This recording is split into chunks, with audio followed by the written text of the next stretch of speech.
Alright, hello once again. This is Jeff Scott of Rankin Technical College. And as part of the Rankin Technical College AWD, or Application and Website Development program, and in particular the AWD 1111.NET Framework with Web Databases class, I'm doing a series of video presentations based on the textbook that will be used for this class for the fall 2019 semester. That textbook, as you can see on your screen, is ProASP.NET MVC 5. An A-Press text by Mr. Adam Freeman. I'm working my way through the 27 chapters, and I'm on just getting into Chapter 22. I do want to mention that I moved back into the friendly confines of my office. So again, I know that occasionally I've been told that the acoustics sound different when I'm in different rooms. All right.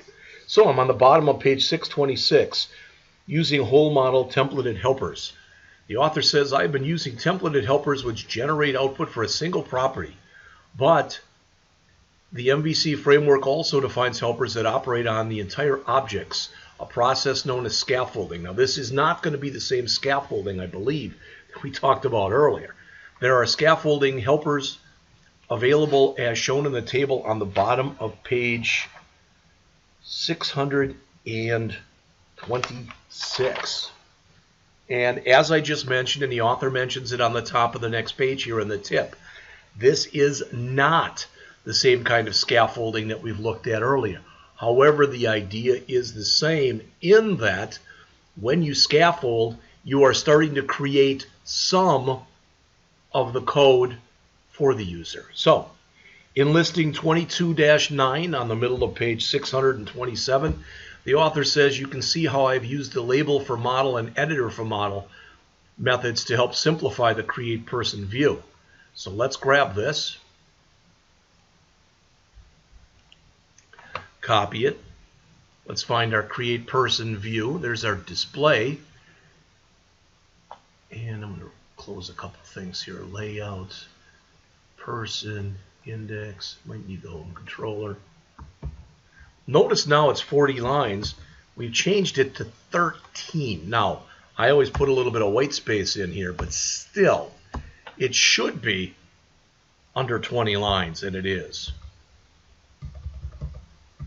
All right. So we've replaced those individual entities that we had for the ID and for the name, etc., with something that says editor for model. Let's go ahead and save all. And after we've saved everything, let's go run it again. And the author mentions here, you can see the effect of the scaffolded helpers in figure 22-4. Once again, you can see that the helpers are trying to do things that are not quite right yet. All right, so let's go back in here. Whoops, that was wrong. I'm sorry. And we've got our home create person. There it is. All right. It says the label for model has not generated a useful label. Although more properties from a person object are being shown than we define manually, not everything is visible, such as the address property. And what's visible isn't always useful, such as the role property, which would be more usefully expressed as a select instead of an input element. All right, so what we see on the screen here is exactly what is shown in figure 22-4 on page 628. All right.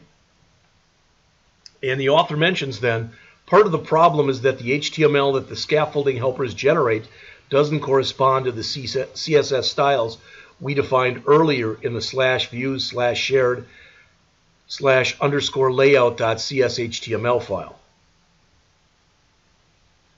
All right, and as the author says on 628 here, says, here is an example of the HTML generated for the first name property. All right, we can tidy up the appearance of the view by adding styles to the layout that correspond to the CSS class values, and you can see the changes that were made to the layout file. Let's just, as we have oftentimes done, grab everything that's in here, and we'll go into our underscore layout, which is not open. Might have been one of the ones I closed. And we'll add that. We'll also go on to the next page here and add the rest. So the author, I believe at least, this is my take on what the author is saying right here. You can use the scaffolding to start, but if you're going to use the scaffolding to start, you're very well going to have to go in because it's going to be very generic looking. And if you want it to look more the way you want it to look, whatever that is, then you're going to have to go in and manually make changes. All right, that's my take on what the author's talking about here. So let's look at this.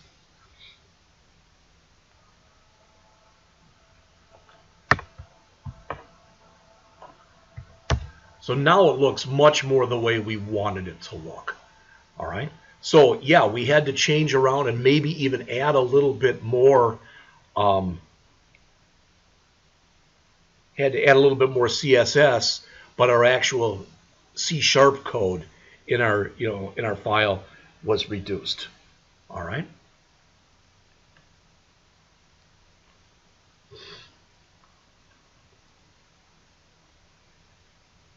So turning up to the bottom of page 629, using model metadata. As we have seen, the templated helpers have no special knowledge about the application and its model data types. So we end up with HTML that is not ideal. We want the benefits that come with simpler views, but we need to improve the quality of the output before we can use them seriously. The author says, I cannot blame the templated helpers in these situations. The CSS that is generated is done on a best guess type of basis. This is, of course, the problem the author has with all scaffolding. And I would put it even further than that. I'm going to speak maybe out of turn here, but for the author to say that the author likes complete control over every aspect of the program that he can assert complete control over. Scaffolding takes some of that away from you. All right. Fortunately, templated helpers can be improved by using model metadata to provide guidance about how to handle model types. Metadata we know is data about data. Metadata is expressed using C# attributes, whereby these attributes and parameter values can provide a range of instructions. They're applied to the model class, which the helper methods consult. So in the following sections, the author is going to show how to use them. So if you look in here, well, look what we've done. Hidden input, which means that when we run this,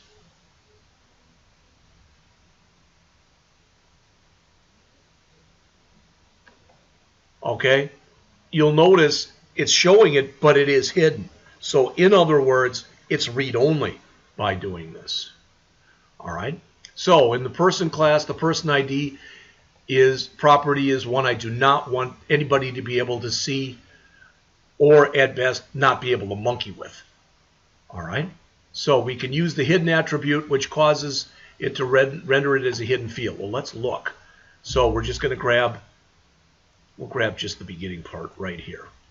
Copy that to the clipboard. Let's go to our person.cs file, which is another one that we closed.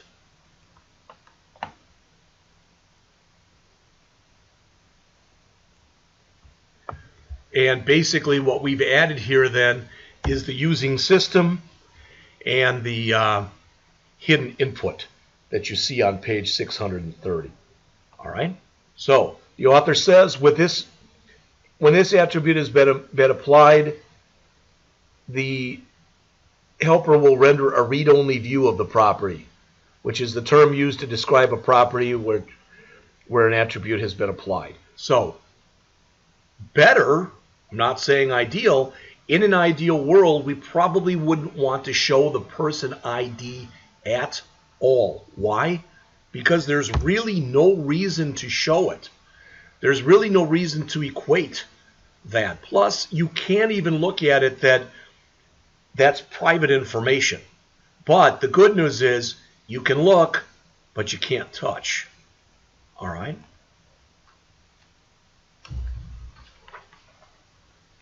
All right, page 631, the value of the person property. So when we go and look at this and we view our source and we want to come in here, we want to look at the ID. it's shown, but you cannot edit it. The value of the property, the 0, is rendered literally, but the helper also includes the hidden element for the property, which is helpful for HTML forms because it ensures that a value for the property is being submitted along with the rest of the form. This is something that we'll look at again in chapters 24 and 25. If you want to hide the value entirely, okay, then instead of coming in here and putting in hidden input as we have, we can put in hidden input and say display value equal false. All right, and once we put in that, file, save all, run the program again, the hidden input is still created, but it should not be shown now at all.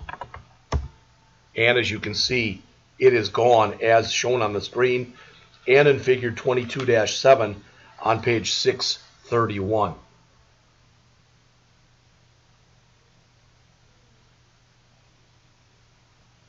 And the author mentions on the top of the next page, if I have chosen to render HTML for individual properties, I can still create hidden input.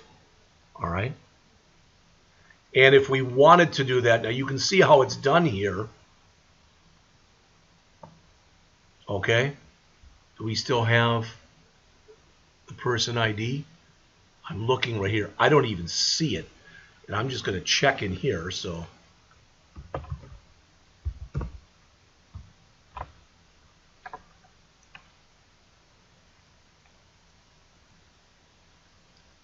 there it is. So it is in there, and it is in there as a hidden field.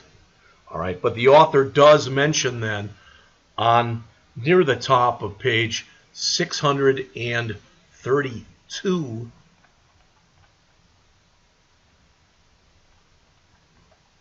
if I have chosen to render HTML for individual properties, I can still create the hidden input for the person ID using the editor for like this with a lambda expression. All right. Excluding a property from scaffolding, middle of page 632.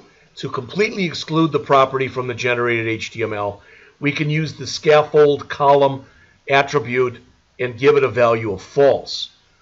And the author says there, whereas a hidden attribute includes the value for the property in a hidden input element, the scaffold column attribute marked false will, as it says, can mark a property as being entirely off limits for the scaffolding process. They show an example here, and the author says when the scaffolding helpers see the scaffold column attribute applied like this, they skip over the property entirely.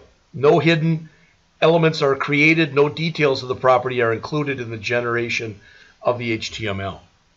All right, so bottom of page 632. In fact, let's check our time first. We're at 13.5. Not a bad place to stop, so I'll pick it up again with the next lesson on using metadata for